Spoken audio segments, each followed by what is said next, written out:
and welcome to another edition of the Nerdy Agent Podcast. I'm your host, Luke Pettersen, with my brothers and fellow nerds, Josh and AJ. It's a fantastic week here in Minnesota. The Minnesota Timberwolves are in the Western Conference Finals. Wow, I wish you were in the house. I wish you were in the house with us at AJ and Emily's on, what day was it? Sunday? Sunday. On Sunday, because the vibes were not good until the vibes were amazing. I was chill. I was doing okay. Josh was chill. The key was Luke finished his baseball game. He had to go shower downstairs, so he took There the you shower. go. Yeah. And he heard me bouncing around in the sport court shooting hoops. Shots and, moves. And we went down there and we hit 15 consecutive three-pointers. It was a lot of threes. And I said, that's 15. That's good. And then we walked And off then we the left. court. And then I sat downstairs for the rest of the game. But you came upstairs, and then it got worse, and then you went downstairs, I think. No, just he was stayed downstairs the whole time. It was great. And he was then 2 I sat in seconds the back ahead, so we corner. were all sitting there going, like, I hope he doesn't cheer too loud, because if we know what's happening. I did. I can't remember what the play was. One of where my I favorite really let out a memories, I have it. scream. One of my favorite Probably memories. involved Naz Reid. No, so at the end of the third quarter, we were down by 4, I believe, and Ant hit a step back three over Aaron Gordon. And as Anthony Edwards on RTV was stepping back to the 3-point line, I heard AJ scream from the basement. It was very loud, but it was very fun. It was magic. And So- we'll do 45 more minutes in the Timberwolves now. See, I was thinking we would just do a Timberwolves podcast today. That's what I was hoping for. Why the Timberwolves are affecting interest So- rates. Yeah, we'll analyze. Well, and by the time you see this, too, the unique thing is they will be 2-0. They will be heading back to Dallas. By the time you see this, we will be moving forward closer to the NBA Finals. Where Trivia we're going to win the whole thing this year. Trivia question for everyone. What is experiencing more swings right now? Mortgage interest rates or Luke's emotions about the Timberwolves? Or basketball scores in general We're gonna- during the game. I think it's probably Luke's emotions, because he's gone from we are going to break a record and go 16-0 to we have no chance of surviving this Denver series to now we're never going to lose again. I never said that about We're that back. series. I think I saw we're toast at one point. I said that we were going to be better than 16-3 in the playoffs, and it's still attainable.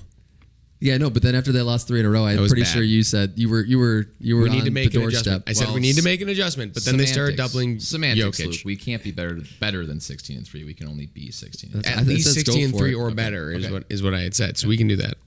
Well, let's get into what actually matters. Not the Timberwolves, but they do matter more. So today we're going to chat about just the interest rates, where they've been recently, what this new jobs report has looked like, what that has meant for interest rates, where we think interest rates might go based on what the Fed has said, and what the Fed might do moving forward, how that can affect the market and how that can affect your buyers, and how they should be using that to maybe change their decision making in the next 3 to 6 months. And then we're going to talk about the Advisory Realty Group a little bit to finish up. Hey-o. So to start, it was a week or two ago, week and a half ago, something like that. The new report came out. The rates May 6th. The rates. Wow, it's been 2 weeks. Yep. The rates came back. So chat about that for a little while. So, the biggest reason we saw rates dip under 7, which was pretty fun to see, because I think the last podcast we talked about rates, they were in the 7.5 range. They'd just gone up. We did see, this is the one that I always preface with the fact that the jobs market is one of the stranger signals in this whole process. But the U.S. economy added 175,000 jobs in April, which seems like it would be a good thing, but that's the slowest job gain in 6 months, below market expectations. Unemployment rate went up, so from 3.8 to 3.9%. And so because of that, it signaled economic softness because there are fewer jobs being added than were expected, which sent the rates going down, because the belief is that the Fed is going to start behaving more favorably in terms of cutting rates when they believe that we are in more of a recessionary state. But if we're not in that recessionary state, they're not going to make any sort of behavioral adjustments. And so people not having jobs, or there being fewer people having jobs, is actually a good sign for mortgage rates. And we saw that big drop happen shortly thereafter. They've come back up a little bit since then. They're not under 7 anymore. But it was it's a weird thing to be excited about, but it was an exciting moment to see that report come out for those of us that have been waiting for positive news on rates. And I think the biggest reason why they're looking for higher unemployment or less jobs is because less people have jobs, less people spend money, correct?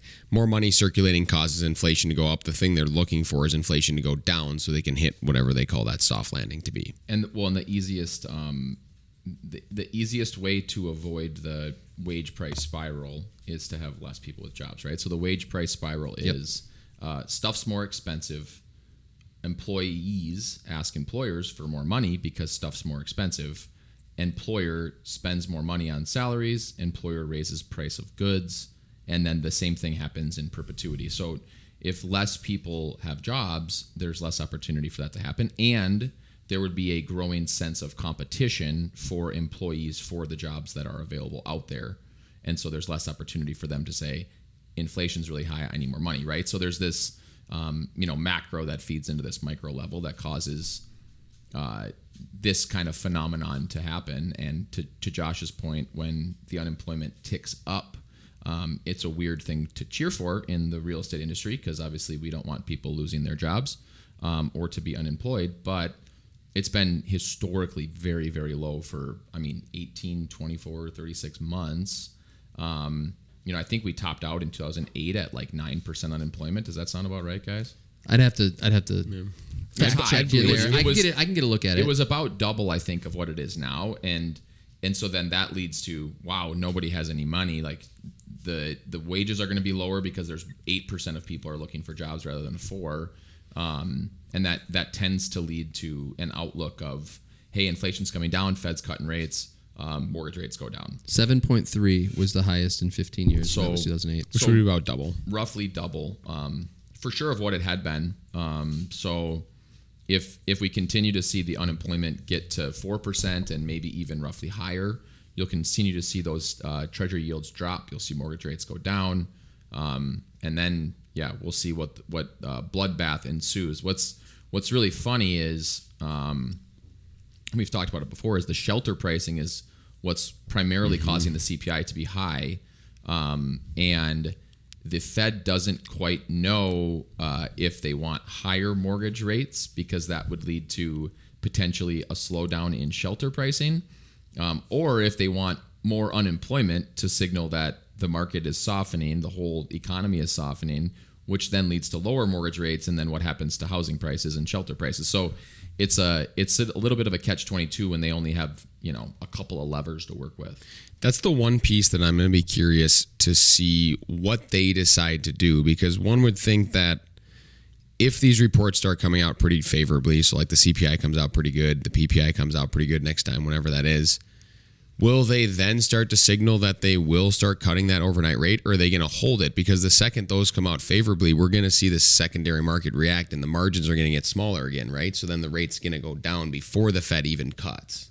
I think the Fed's going to... I've said this a number of times, but I think the Fed has no incentives to get active right now. No. There's just no... Unless things start to look like they're headed in a bad direction and they overshot it, which they haven't been. Like the CPI, PPI continue to be actually ahead of pace, or more inflation than they were hoping for. And so with that said, I don't see any reason why they would want to do anything. They just should sit still. And I think Powell's smart enough to realize that, has been kind of for the whole time oscillating with his communication, but always keeping a little bit of a conservative tone in terms of what their behavior is going to look like to try to keep people at bay, right? The more that he can have everybody just like sitting still and not overinvesting and not getting too crazy with their money, the better it's going to be for him in terms of just the economy carrying on the way that it is right now. And I think right now he'd look at it and say, everything's pretty good. We're doing a good job. Inflation is still higher than I want it to be.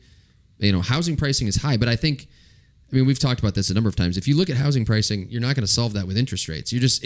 Unless you push them to 10 or 12, but then at that point, the people who are buying are still having 8.5 so much. 8.5 might do it. It'll solve the supply and demand problems, but then the affordability is still going to be an issue. That's true. Because either you're going to have really high rents that are going to go up because housing prices are going to go up, or you're going to have really high mortgage rates that are going to have really high payments. So the solutions on real estate need to be more supply and demand driven than they need to be, like in terms of just supply driven, I guess is the best way to put it, is creating more ways for real estate to be created and affordable and more option available for potential buyers than just mortgage rate driven. That's the number that I'm going to be super curious to track in the next 3 years is going to be at what interest rate do we start to see the level of inventory, new listings, that we saw in 2019, 2020. In the fives. For sure is, but is it 5.75? Is it 5.25? Is it 5? What is it going to have to I be? think when it goes under 5, you're going to see a lot of action. Under 5. Yeah. No, under 6. Under sorry. 6. One could argue that an environment where rates are under 6 may actually be a better environment for buyers than the current environment. Or 6.5 even. Like you would almost maybe be better going straight from 7 to 5.5, which is super weird. But and I know it see makes sellers sense, enter but the like market. the market's going to get crazier, but you're going to see more sellers enter the market. more. You're going to see more buyers enter the market. You're going to have more competition, and prices are going to go up. They'll build more houses. But everything will spur activity, which activity is going to be net beneficial to affordability, even though there's going to be more buyers in the pool if rates come down. So it's kind of an interesting phenomenon. But like right now, the goal is like just pause activity as much as possible. But when sellers aren't moving because of it, it's not really helping, and buyers are still, in a lot of cases, put in just really bad scenarios that they're having to choose between. But there's still people buying and selling real estate. So, yeah, I don't know. It's interesting. But if they did take a sledgehammer to rates to just do something to try to bring them down, or they created some sort of incentive program to drive rates down, I do think you'd actually probably see more affordability. But it would be kind of a weird conundrum in how that would play out. There's just a lot of stuff at play too, and I think the Fed, like I said, they only have so many levers. So it's like the other question is, you look at the stock market right now, and valuations are trading historically quite high, at least from a like earnings per share and that kind of stuff. On that note, I pulled a Luke and I bought Bitcoin the other week. Some Bitcoin. It's working so far. That's great. It's not a currency. It's a supply and demand play. That's all it is. It's working so far. That's all I'm going to say. But point being, the valuations are fairly high, and I think the Fed probably knows that too. And as soon as they cut rates, I talked to Alex about this a little bit. He's like, if they cut rates meaningfully enough, think about all the money sitting in these high yield savings. People are ready to go. They're ready to go. They're not just the people that are holding big holdings and that kind of stuff right now are not just going to go and spend all that money. They're going to turn around and they're going to invest that back into the stock market. And then what happens to the valuations of companies in the stock market, and what does that do to the greater overall economy, right? Because if, en masse, people are taking thousands and thousands of dollars out of money market because now they're only getting 3 when they were getting 5.5 before, and they pump it into the stock market, does that break something else, So like, I think they're looking at so many data points to make their decisions. And to Josh's point, they're like, let's not screw around too much, because if we screw around, we're going to positively impact these 5 things, we're going to negatively impact these 5 things, and we don't know what's going to happen. And it's an election year, and truthfully, in election years, most people do just kind of hang around and wait to see what's going to happen, right? Because the investors say, well, if this guy gets picked, then this is what's going to happen. If this guy gets picked, this is what this is going to happen. So I think the funny reality on that one is, like, regardless of which party wins the election, the following year, the stock market's usually pretty good. Exactly. In the first year. It doesn't matter who's the president. Because there's money on the sidelines. Because everyone's waiting the whole year beforehand. Yep. So it'll be super interesting. So that's all I want to talk about for interest rates today. But I did want to, unless you had anything else. No, I mean, I think we're kind of being reiterative in terms of what we're saying versus what we've said in the past, but nothing really has. I mean, things have changed, right? Rates have gone from here to there, and they've moved around, and they're oscillating, but they're oscillating more within a band now, and it seems like, and I could be wrong, but my crystal ball has been for the last 6 months and continues to be, I don't expect any major movement. So if anyone is telling you, like, the Fed's going to drop rates 7 times, or putting a lot of positive news out about interest rates into the marketplace, or you're reading a mortgage broker's opinion on where rates are going and they're going to go into the 6s or 5s, there's just not any reason to believe right now, with what we're seeing in the reporting that's coming out and we're seeing in the behavior of the Fed, that that's going to happen. So I'm just communicating to my buyers, like, if right now you're considering buying a house, but you're waiting for interest rates to drop, there's not a lot of signs that that's going to happen. And if right now you're a seller and you're waiting to sell your house until interest rates drop and the markets get more competitive, there's not a lot of signs that that's going to happen. So you're comfortable to keep waiting as long as you're okay with your situation. But if people are waiting for interest rate drops, you might be waiting for a long time. Also, it is a good learning point, I would say, for real estate agents. If you remember at the beginning of the year in December and January, when the real estate social media posts went around that everybody was saying the Fed was going to cut the overnight rate 6 different times this year, and it was like in mass. I must have saw 50 different people post it because they probably didn't look at what the market was actually looking like, what the Fed was actually maybe going to do. One person said this, and so everybody hopped on board because it was positive news that could drive sales for them. Just pay attention and don't necessarily hop on the bandwagon with that stuff, because at the end, like if a buyer did see that and then they look and go, has the Fed dropped one time this whole year? None. No, none. They've just been the same, right? None times. Yeah, and Zero times. It just isn't going to be a good look. So like, make sure you're being smart about that as well. Yeah, to soapbox this, right? Because this drives me nuts. Yeah. Like there are times when real estate agents that are listening to this, right? You're struggling, right? Because the market's down. You're feeling the pressure of your paycheck. You're going, I'm not going to make enough money this year. Now there's a lawsuit for commissions. You're going, this is really hard. That's okay to feel that way. One thing that people do when that happens, because I have a lot of friends on social media that are real estate agents, is they just throw out the same post that everyone else is posting. And it drives me nuts because most of the time it's factually inaccurate and it's not pressure tested, and it actually makes you look like the used car salesperson, real estate agent that your friends then won't trust, right? They're going to look at you and say, this person's just trying to make me do something that I don't want to do. I am no longer going to trust them moving forward. Be thoughtful about what you're putting online. Do not try to convince people to do something that they may not want to do. Instead, focus on informing them, right? If you're listening to this, that should be a good step in the right direction. You are informed about what we think is going to happen based on actual data that we're reading into.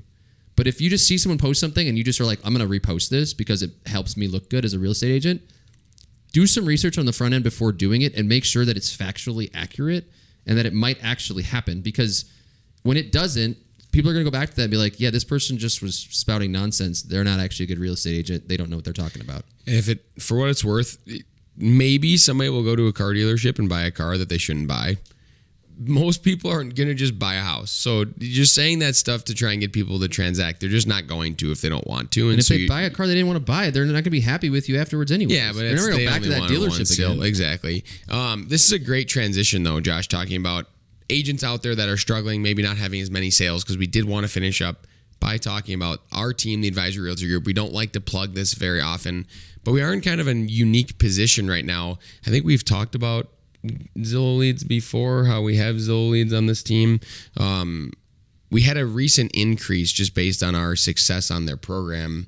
I don't know what the exact number is right now that they're feeding. 410 connections a month. 410 connections a month. So these are people that are clicking the button because they see a house they like. They want to schedule a showing on that specific house. They're connecting them to our team. Our agents are showing them those houses. When those leads come in, our conversion rate is usually in the... All-time conversion rate's usually around 8%. We're selling roughly 20 to 25 homes on the platform a month. We currently have in our lead system a lot of leads that we honestly just don't have enough agents right now to pick them up. But we're seeing a couple a day for sure that go unclaimed or what have you on there. And so we are looking to add agents that are in different positions in their career. I would say good agents. I always say good agents, but we're just looking for someone who's going to work hard and be willing to listen and learn are like the two things that we need from somebody. And if you can do that on this team, you could sell 10 houses in the next 6 months. Yeah, for sure. Our expectation is in someone's first full year that if they really hustle hard, listen, take direction, that they're going to make six figures. That's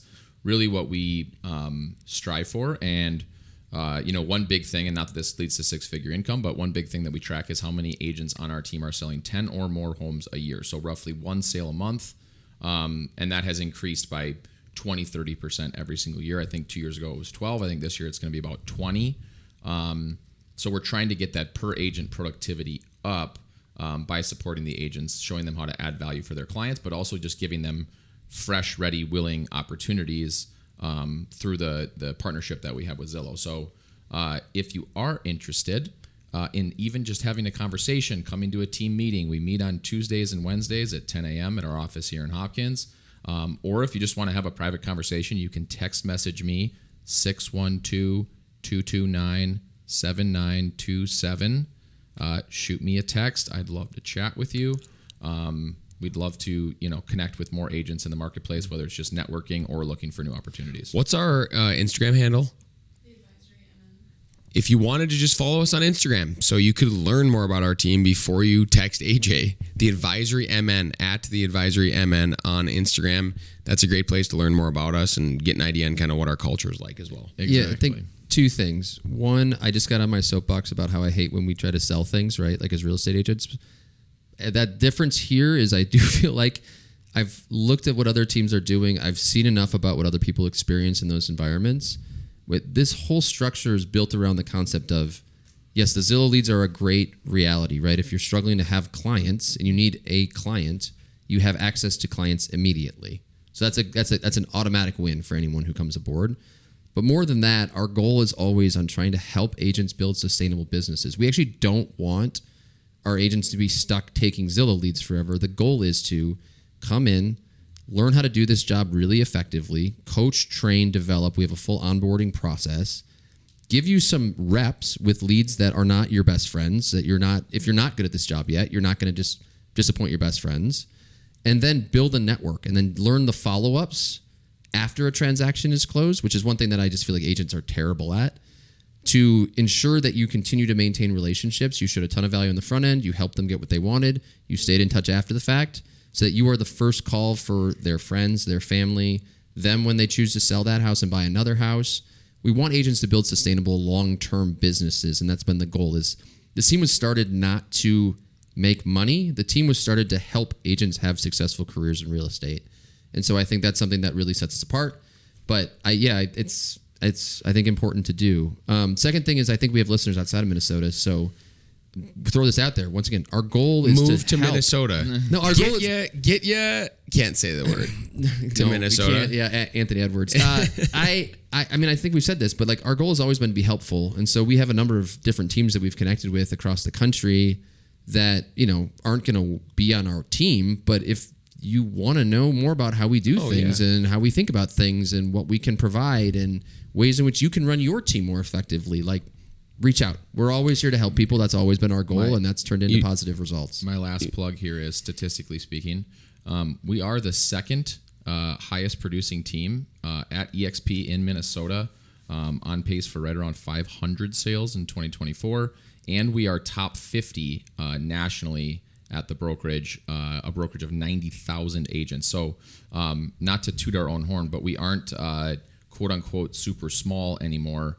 We are growing very fast, but our team still operates as a really tight-knit group, full of collaboration. Everyone's here to help each other.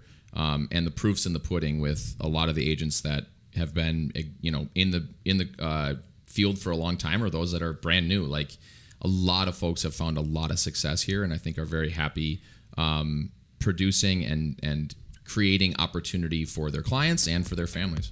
And that's all we have this week on the Nerdy Agent Podcast. And as always, remember, be better. Go Wolves. Are